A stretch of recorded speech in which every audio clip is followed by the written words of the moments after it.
Think you know clean beaches? Wait until you see Denmark's, where every dip feels refreshing and responsible.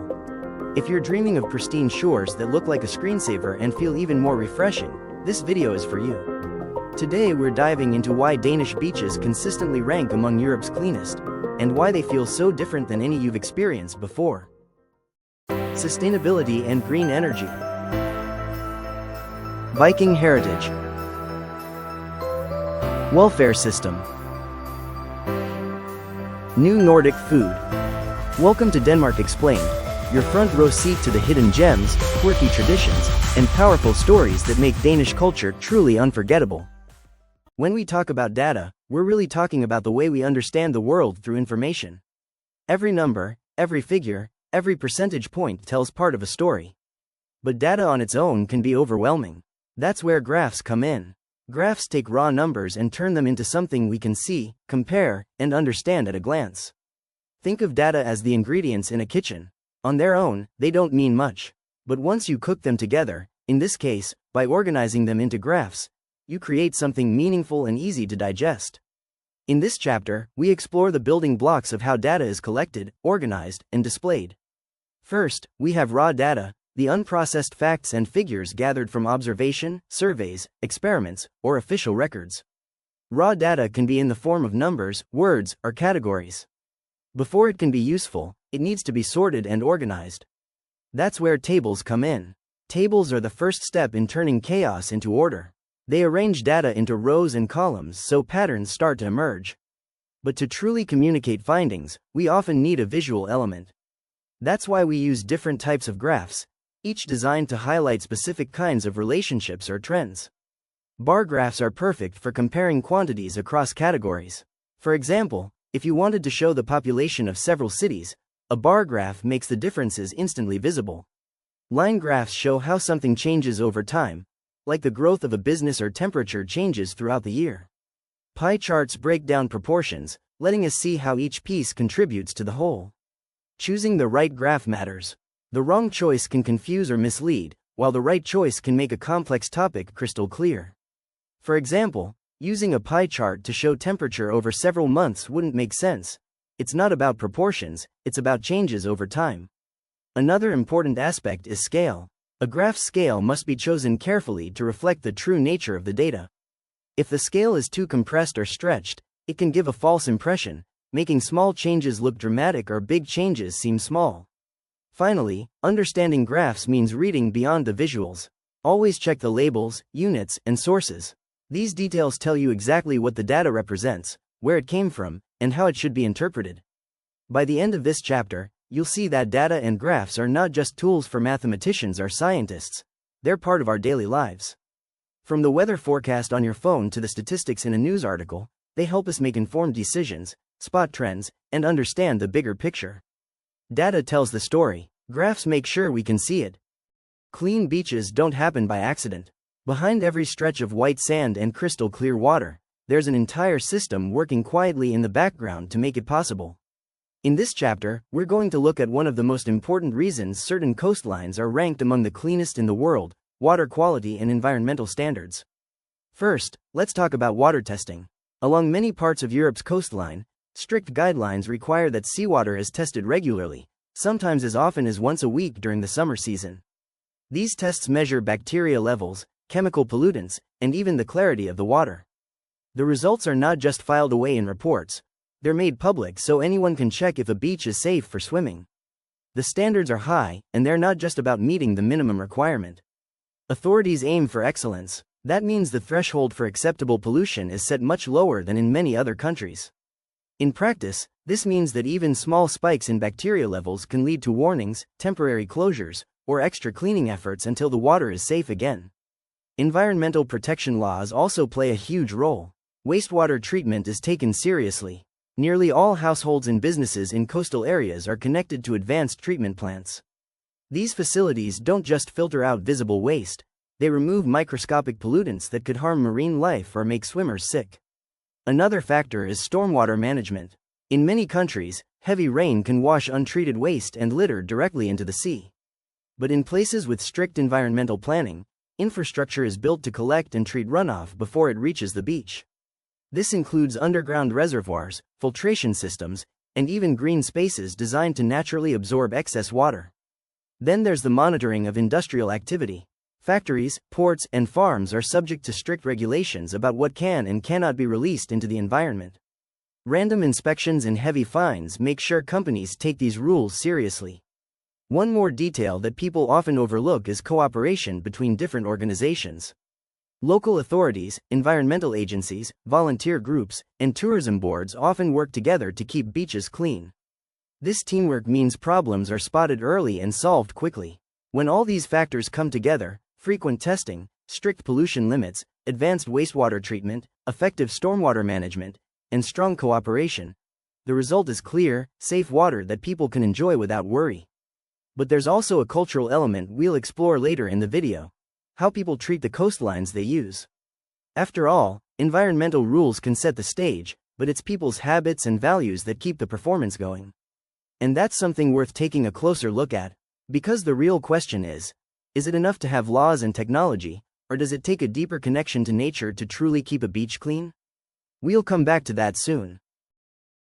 I've just shared two key pillars: Blue Flag certification and proactive monitoring. Which do you think plays a bigger role in giving you the confidence to swim freely? A. The visible Blue Flag badge, or B. The behind-the-scenes testing that happens long before you arrive?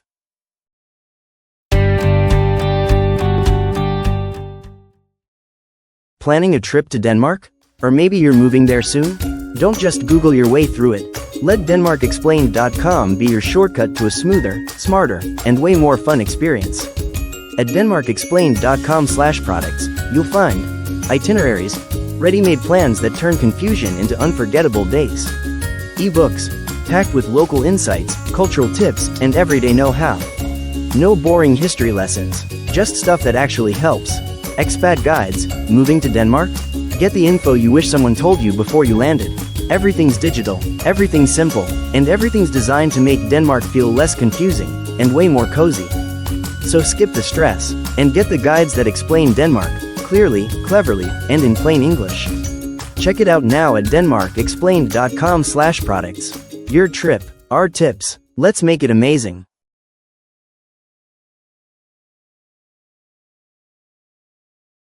If you're enjoying this, hit like, subscribe, share. It really helps the channel bring you more Danish insights. And drop your answer to that question in the comments. I want to see which one resonates with you. Back to that personal example. Watch how welcoming simplicity makes a difference. It's one thing to have clean water, but keeping beaches pristine year after year takes more than just environmental laws. It requires smart coastal management and a delicate balance between tourism and preservation. Think about it. A beach is one of the most inviting destinations for visitors, especially during warm summer months. But the very popularity that brings life and energy to these areas can also threaten them. Without careful planning, too many people in one place can lead to litter, erosion, and environmental damage. Coastal management begins with zoning, deciding which areas can be developed and which must remain untouched. Sensitive ecosystems such as dunes, wetlands, and nesting areas for seabirds are often given protected status. Fencing, boardwalks, and designated walking paths prevent visitors from damaging fragile plants or disturbing wildlife. These physical barriers may seem small, but they're crucial in stopping long-term harm. Tourism infrastructure is also designed with sustainability in mind. Instead of allowing shops and restaurants to sprawl right up to the shoreline, many coastal areas require businesses to be set back a certain distance. This not only reduces pollution risks but also protects buildings from storms and rising tides. Parking areas, restrooms, and waste disposal facilities are planned carefully to handle peak crowds without overloading the local environment. Visitor education is another major tool. Clear signage explains how to use the beaches responsibly, from picking up litter to avoiding certain areas during wildlife breeding seasons. Many communities also run awareness campaigns to remind both locals and tourists why the rules exist, not to limit fun, but to protect the beauty and safety of the coastline for everyone. Enforcement plays a role too.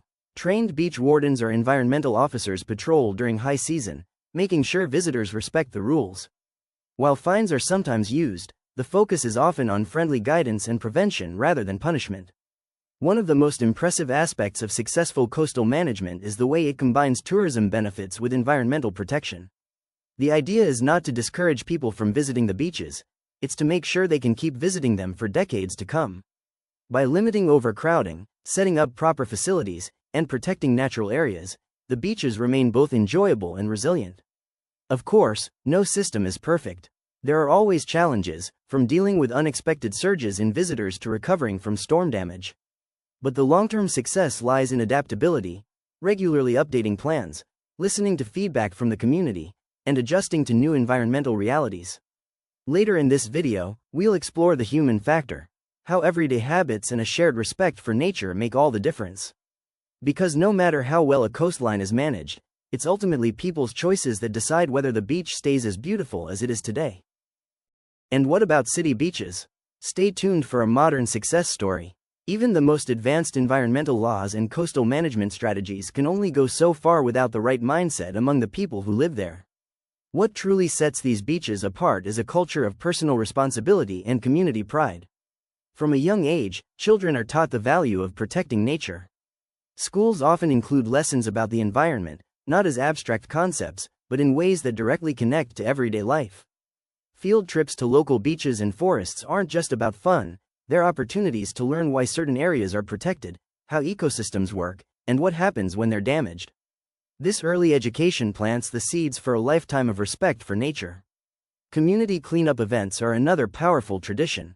Rather than relying solely on government programs, local residents often take matters into their own hands.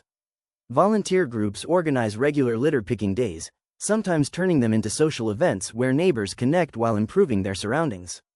These gatherings send a strong message: caring for the coastline isn't someone else's job, it's everyone's responsibility. Another key factor is the social expectation around waste. In many places, leaving trash behind isn't just frowned upon, it's considered deeply disrespectful. Visitors quickly notice that bins are available, clearly marked, and often separated for recycling. But more importantly, they see that locals actually use them.